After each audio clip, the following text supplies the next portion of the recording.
recently sat down with Lynette Jackson. She's the head of communications for Siemens. I'm looking forward to this conversation. You and I have gone back and forth, and I think there's a lot of interesting topics that you and I can explore together. And the first is your title as head of communications for Siemens. You have many things going on, of which thought leadership is one element, and I'll want to get into that. But let's start with thought leadership. You've talked about thought leadership at the enterprise level being an umbrella for the brands of the organization. What do you mean by that? Yeah, I'm such a big fan of thought leadership, which is why I was really happy to be here, because I feel like it's a way of being glue across many different disciplines of communications and marketing communications. It's the voice of the company. So when there's something that Jeff Bezos said is a brand is what people say about you when you are not in the room.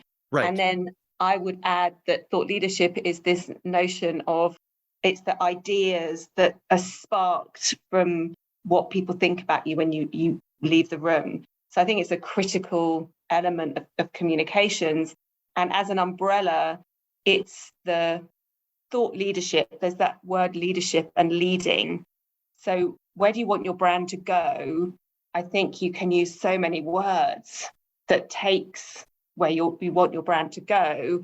And so there's much more than in a brand campaign. There's so many more words that then you get a much bigger umbrella than you do with a simple brand positioning campaign.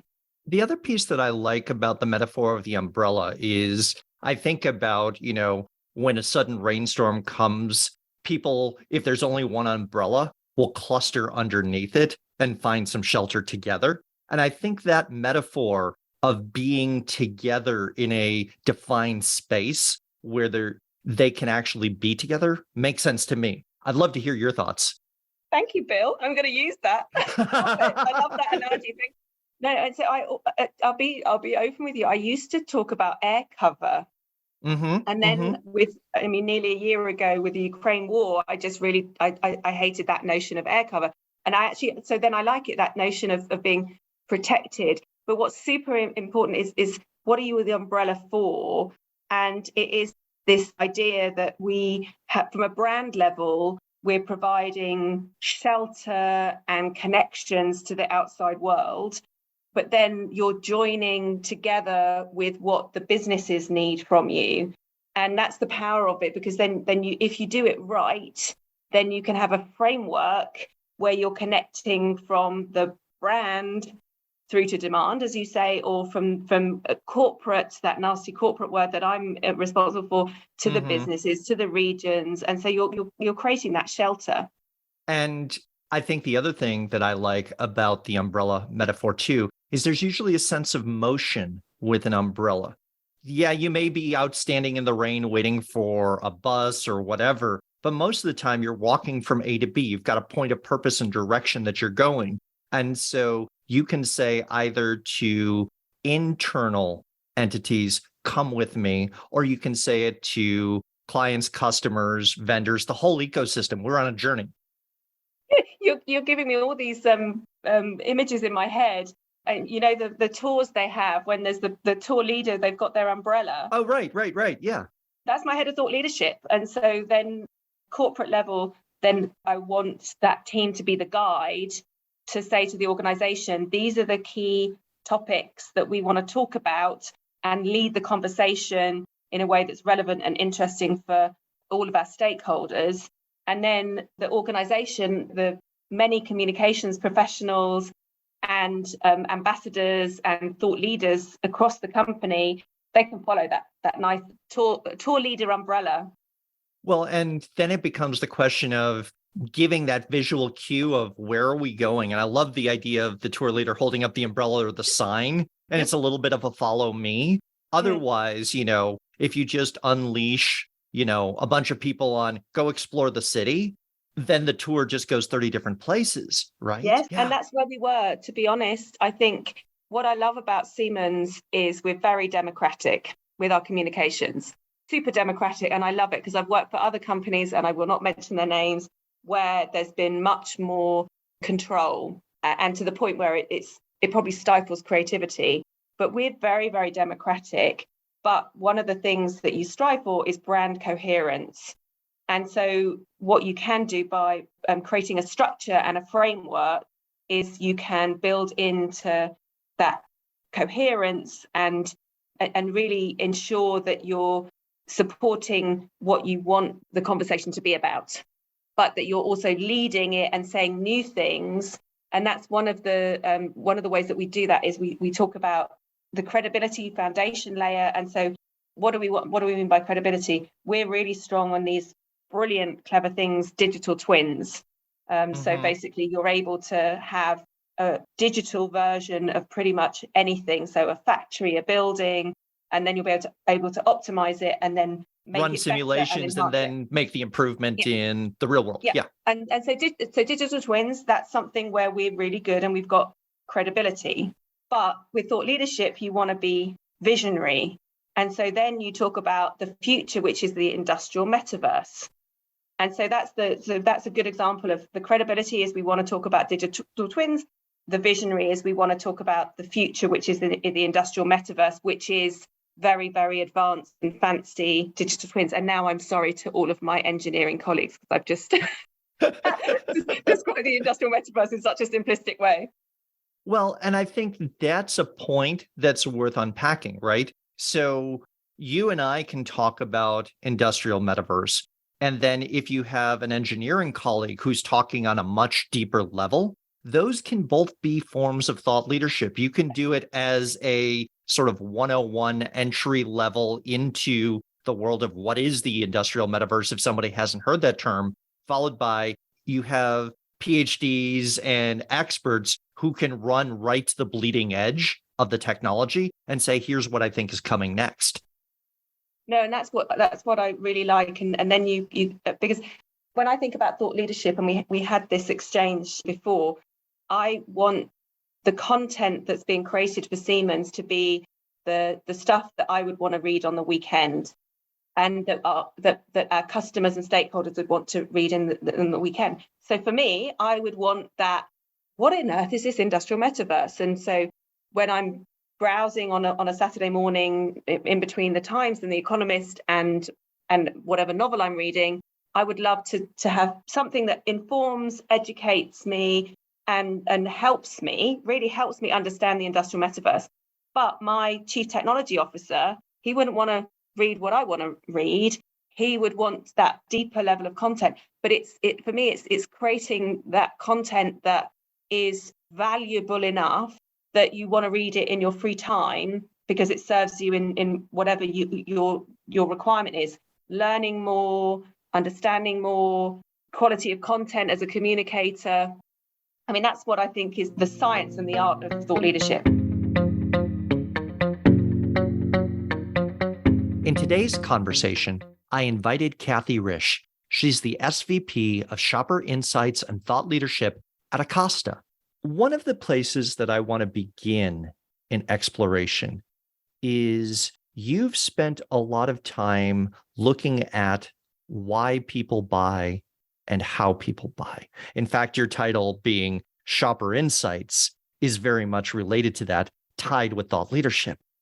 And I was thinking about the relationship between why people buy things in retail versus how they buy an idea. So let's start with the first question, which is, why do people buy in the world of retail? Yeah, what's interesting, I've been working in the field of consumer insights my whole career. And the reason I got into it actually is I was really good in math and science and was even going to go into engineering if I went the path my dad had wanted me to. But I learned more about kind of psychology, consumer behavior, and the field of marketing, and started to think about how data is so black and white, but people are not, and how they think and behave. And that's kind of what led me to this whole career, understanding how people think and how it impacts what they buy. And it really is not about the very obvious reason for a product and what it is in their face. It's all the emotions and needs behind that. And understanding that takes a lot of hard work, honestly, to really understand how people feel, what they need in their life, how a product revolves around everything in their life. And so that's really the field of shopper insights and consumer insights for me, that goes beyond the things they're buying, the services they're buying, but more the why.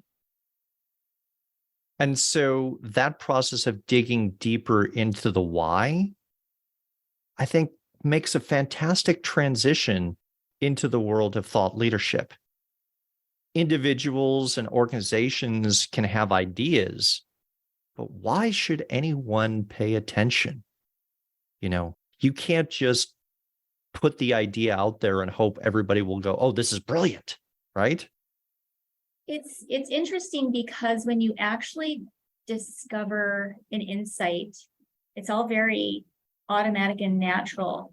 For instance, if you're selling a product and you're trying to talk about the features or the benefits, the reality is if you actually just speak to an underlying need or challenge or frustration the consumer is having, it becomes automatic that it belongs in their life and fits into their life. So it doesn't even become a selling process. And that's the part of thought leadership that surrounds the field of consumer insights and just consumer research in general. Is it just happens naturally, bringing the underlying whys and thoughts that are thought leadership.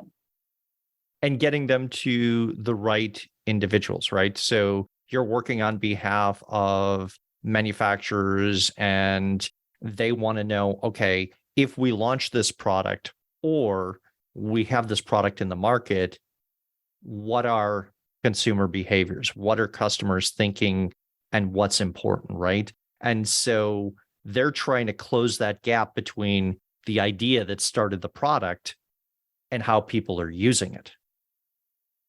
Yes, and it's funny because I've never even thought of all of that we're talking about, of really identifying consumer insights and leveraging those insights in the process of marketing and selling products. Like the field of thought leadership, I've been doing thought leadership my entire career without ever labeling it thought leadership. And so having this dialogue today around it, it's so interesting that this area I've been passionate in my whole career truly is thought leadership because it's connecting the dots. As a matter of fact, one of my favorite books that has been my favorite for decades, I just realized is sitting here under my laptop as we talk. It's called Hitting the Sweet Spot. And it goes back to a very simple principle of when you understand the consumer, particularly the target consumer, and you're trying to connect your product or your service with the consumer, hitting their sweet spot. If you truly think of the center of a target or the sweet spot of a tennis racket or a baseball bat, that when you truly connect your brand and product insight with the consumer's insight, that's hitting the sweet spot. And that's as simple as it is. Very hard to do, but the concept is very simple. And I feel like the thought leadership that we're doing throughout the whole industry of consumer insights is about making those connections and connecting the dots to a higher level, a higher order of thought. So you talk about the sweet spot, and I think that's a metaphor we can carry into thought leadership as well, in that good thought leadership looks almost effortless, right? And that's not true because there's a lot of planning, research, focusing, choosing a modality that you're going to get the idea out. And then someone looks at it. And if you've done your work well in thought leadership, someone looks at that and says, oh, yeah, I agree. That makes total sense. Thank you. And they don't see the sweat and the tears, whether it's the athlete like the tennis player, who's doing a fantastic serve, or the ice skater who lands an amazing jump. You don't see all of the training hours that go into that to hit the sweet spot. It just is, you see the result. Well, and it can take a long time, to your point. It can take years. you think about, I mean, I even think back to some of my previous days, whether I was in the beauty care business or some of my clients in the food and beverage business today. It can be years that an idea is brewing. And when you truly hit that sweet spot, it becomes so obvious when the solution or the product comes out, thinking, why wasn't this here before? It may seem obvious, but it can take years. Sometimes you have to argue it internally and stand behind the idea if you truly believe there's a big opportunity.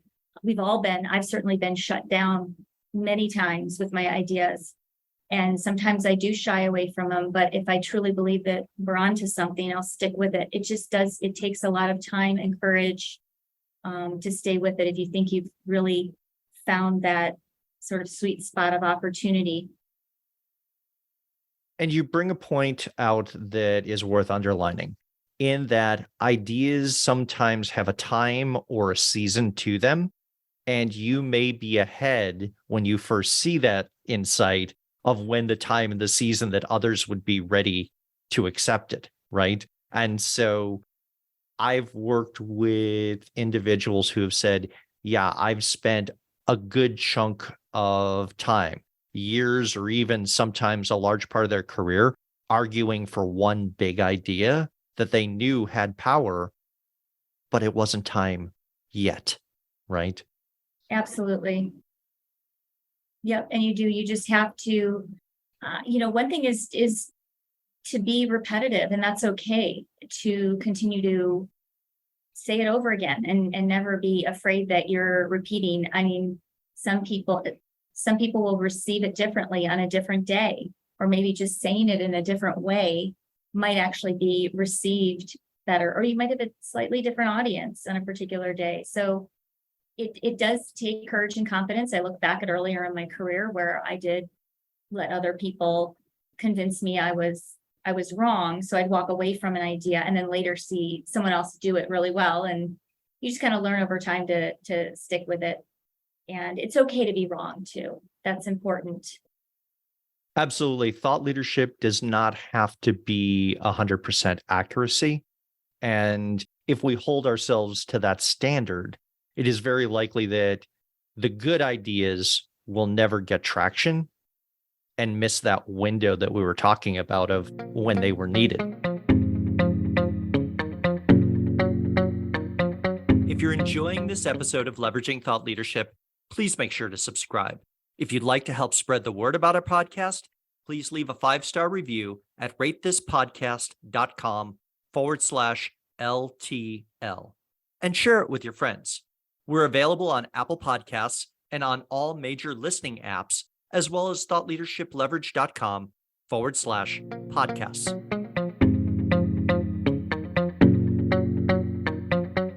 Kasey Lobaugh is both the chief futurist for the consumer industry and a principal at Deloitte Consulting, LLP. So you and I were having a conversation a couple of weeks ago, and you said something that stuck with me, and I want to start this conversation. You were referring to a project that you had just completed and taking out into the world. And you said, it's not a white paper, it's a platform. So what is that project? And what did you mean by that when you said? Yeah. Okay. So I like that one because that one's one I'm saying quite often these days, because we did recently publish a report that we call Buying Into Better, the Future of the Consumer Industry. And that report was the culmination of a year's worth of work where we engaged with over 800 people from across the industry, internal to Deloitte, external to Deloitte, a lot of different titles, a lot of different expertise that we brought together. And we did that in order to really shape our thinking about the forces that were coming together that would shape the next decade of our industry. Now, we did that on behalf of our clients, but we also did that on behalf of us, so that we could have a deep understanding and shape our own strategy around this. Now, yes, you heard me mention we have published a paper and it's available. However, that's an asset that's a derivative of the platform. And what I mean by the platform is that, this idea about buying into better is an objective.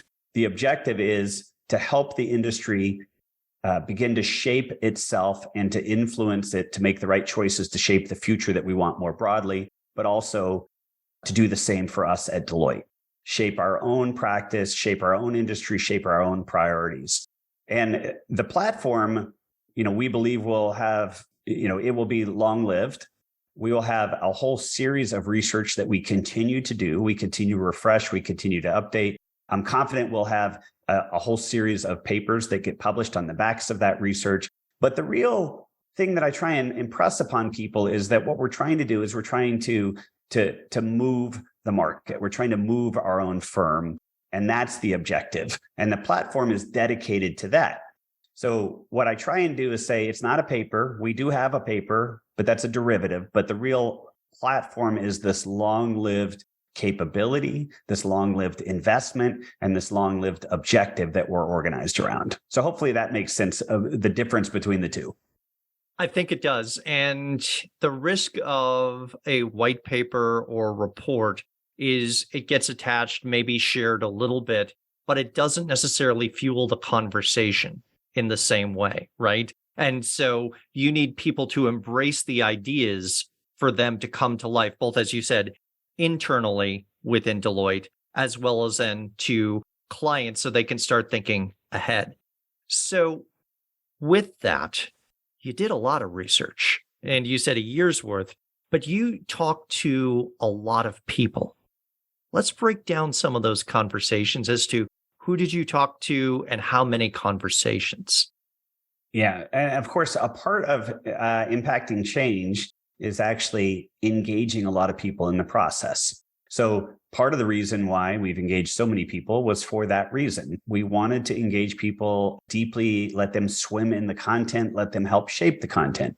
So of the 800 or so people that we've engaged with, I'll give you some categories. Perfect. So we certainly had quite a few people within Deloitte, senior people that have expertise in the various industries that make up for us the consumer industry. So this is everybody or industries such as hotels and auto, restaurants, retail, consumer products, but even companies like telco or even life sciences that are increasingly, focused on a relationship with the consumer.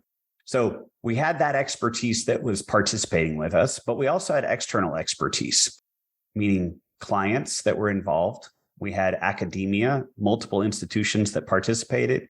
We engaged with think tanks, Wall Street stock analysts that have different perspectives than others, right? And we also engaged with deep expertise, some of which was in the firm and outside the firm around things like economics or sociology or government policy. There's people that have deep expertise in those topics, and those topics matter. However, they're only a piece of the puzzle. And so that's the kind of, one of the things I'm proud of. I think Deloitte may be one of the few organizations that can organize the kind of group that we were able to bring together for this conversation. And so, as you mentioned, part of it was I want great input because no one person amongst those people had a complete view of all the topics that mattered. Only when you convene the right richness of group did you understand that.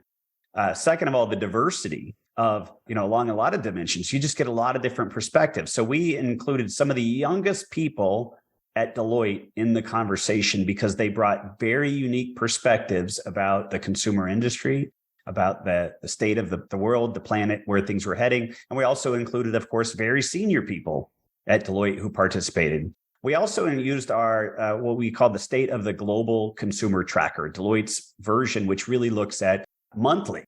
We're surveying consumers for input on intentions and changing perspectives, et cetera. So very rich input, but part of that was by design so that you get the answer right, or at least you're in the right direction, but also because you want people to be part of the conversation if you really want this to be a platform and not just a paper. I love a couple things that you say there, and I want to draw a line underneath some of them. The building of the list as to who will we talk to and what categories and perspectives do we need is often one of the most important tasks to be able to get that environmental scan, to be able to look out and make sure you're getting a good view of the landscape. Because if you don't do that right, your synthesis falls apart, right? Because you've only got a limited view. I also love the fact that you said, okay, we went to some of the most junior people at Deloitte. And I can imagine the junior analyst looking up and going, you want to talk to me? wait a minute, this is different. Most organizations have expertise that's latent, which is not often thought of and pulled into a conversation when they can add value. Yeah, one of the best questions to ask is, who else should I talk to? That's one of the most profound questions, because you'll discover, like, I never thought of that. That's a great idea. Or sometimes they'll say somebody you've already talked to, that's fine. But just asking that question expands the aperture. And honestly, part of my approach was I didn't say no to anybody. Anybody that was willing to talk to me, we would spend time talking to. In fact, I put a request out on my LinkedIn because, I've been in the industry now for 27 years. So I've built up my own personal network, and I put the request out. Here's what I'm talking about. Who wants to participate in a conversation? And surprise to me, I got at least 4 or 5 competitors that raised their hand and said, I'll talk to you. And so not only amongst that group did we have our own expertise, we actually had other organizations that were, people from those other organizations that were willing to participate in the conversation too. Well, and when you're talking about as broad of a topic of trends within consumer behavior in the retail industry, and you're looking far out, you can't narrow it down. So I love this idea of saying, I am open to conversations wherever the conversations lead me. And that great open-ended question of who should I talk to? And then here's a topic I'm willing to talk about. Anyone want to join a conversation? Those are great invitations. You'd be surprised how many people, like I was surprised just how many people that showed up that had perspectives that were unique and different and diverse. And it just was a very personally fulfilling process to go through. And it was humbling too, because as I mentioned, I've been in the industry a long time. I thought I kind of had it. And only through this process can I look back and go, wow, I've learned so much. And many of the things I thought I understood, I did not understand, only because this group helped to educate me.